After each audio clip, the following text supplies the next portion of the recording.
When I first met Jenna, I thought she was one of the most organized people I'd ever met. She loved planning things, budgeting, and even had a folder for every kind of document. I admired her sense of control. It made me feel like my life was becoming more stable just by being around her. We moved in together after a year, and for a while, everything seemed peaceful and simple. Jenna had recently started her own small online business selling handmade products. She was excited but also stressed.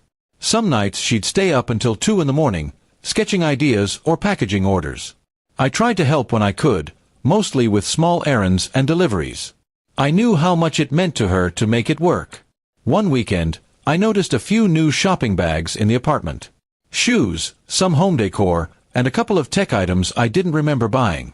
I didn't ask much. I assumed she'd gotten good deals or used her business earnings.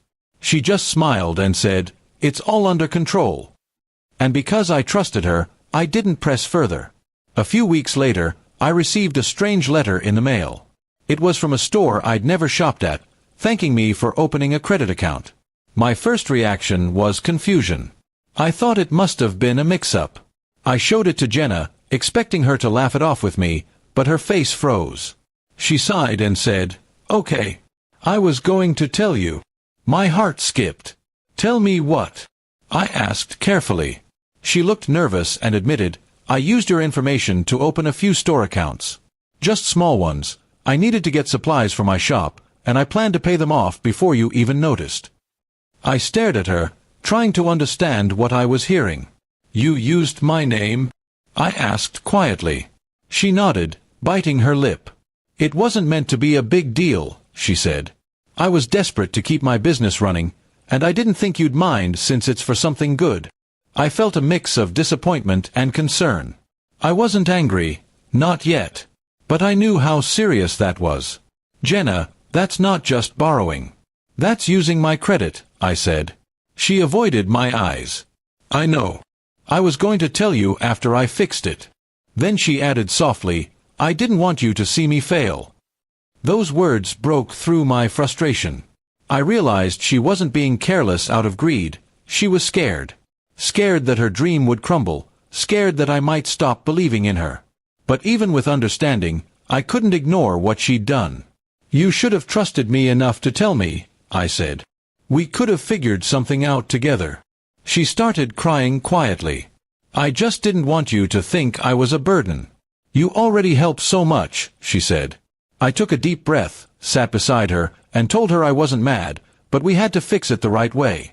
I helped her list every account she opened, every purchase she made, and we started calling the companies to explain and close them properly. It took days, but step by step, we managed it. The process wasn't easy. There were fees, calls, and moments where she almost gave up. But through it, I saw something important. She was genuinely remorseful. She faced every mistake head-on and didn't try to hide anything anymore. It changed how we both communicated after that. Over time, Jenna began separating her business finances properly. I helped her open a small business account and even built a simple tracking spreadsheet for her. It was our way of starting fresh, with honesty as the foundation. Slowly, the tension faded, replaced by quiet respect. Months later, she surprised me by paying back every single amount that had been charged under my name. She handed me a small envelope with receipts and a note inside. It simply read, "Thank you for believing in me when I didn't believe in myself." I kept that note.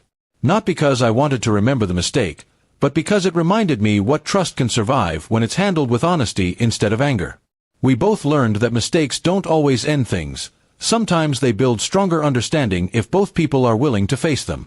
Now, when I look back, I don't see the stress or the financial mess. I see the moment we stopped pretending to be perfect and started learning what real partnership means: owning up, rebuilding, and growing together.